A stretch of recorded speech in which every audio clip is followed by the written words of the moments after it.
Brought to you by KR Mangalam University. We provide you the platform to turn your dreams into reality. Give wings to your aspirations with KR Mangalam University.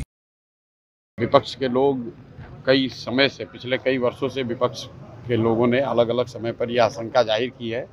2-3 दिन पहले अभी राहुल गांधी ने महाराष्ट्र के चुनाव को लेकर एक अपनी सोच या उन्होंने जो पाया, उनके दल ने जो पाया, उसके हिसाब से एक जानकारी को जनता के बीच में रखा है।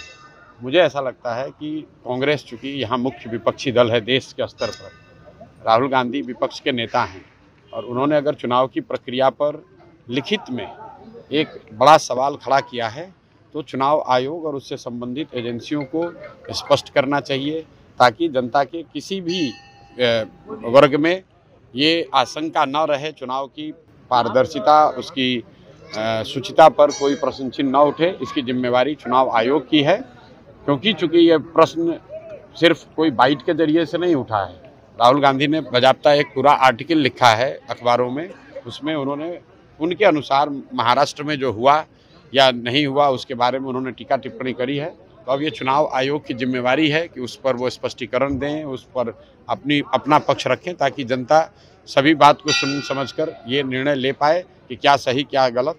मैं इन विषयों का विशेषज्ञ नहीं हूँ, मुझे उसकी कोई जानकारी नहीं है, लेकिन चूँकि ये मामला देश के विपक्षी के सबसे बड़े नेता ने उठाया है तो चुनाव आयोग को इसको गंभीरता से लेना चाहिए। 2014 के बाद से जब से नरेंद्र मोदी जी प्रधानमंत्री बने, तब से जितने भी कॉन्स्टिट्यूशनल इंस्टीट्यूशंस, संवैधानिक संस्थाएं, सबको हाईजैक कर रखा है।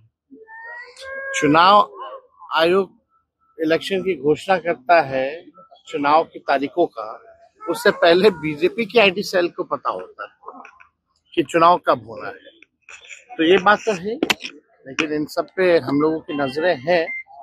लेकिन इसमें तो जो कॉन्स्टिट्यूशनल इंस्टीट्यूशंस है उनको ईमानदारी से जो है चुनाव कराना चाहिए और अपने दायित्वों का निर्वहन करना चाहिए। अगर कॉन्स्टिट्यूशनल इंस्टीट्यूशन अगर बर्बाद हो जाएगा तो लोगों को जस्टिस और न्याय कहाँ मिलेगा? तो ये बड़ी बात है। कोई भी अधिकारी किसी भी इन्फ्लुएंस में ना आए, ये होना चाहिए। पिछले बार जो 20 का जो चुनाव हुआ था, हम लोग तो सरकार बना लिए। पहली बार उस समय इलेक्शन कमीशन ने 3 बार प्रेस कॉन्फ्रेंस करके जस्टिफाई किया। आखिर चुनाव की गिनती क्यों रोकी गई शाम में? फिर रात के अंधेरे 11-12 बजे की शुरू की गई,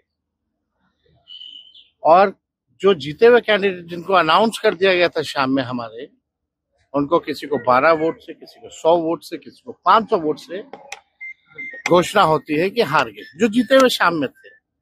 अनाउंस्ड, ये कह के कि भाई अपडेट किया जा रहा है कंप्यूटर में। तो इस तरह की बातें तो हैं। साथ में सभी लोगों को सजग भी रहने की जरूरत है, और देश की जनता ये मानती है कि जितने इंस्टीट्यूशंस हैं अब बीजेपी का एक प्रकोष्ठ के रूप में पार्टी का काम कर रही है।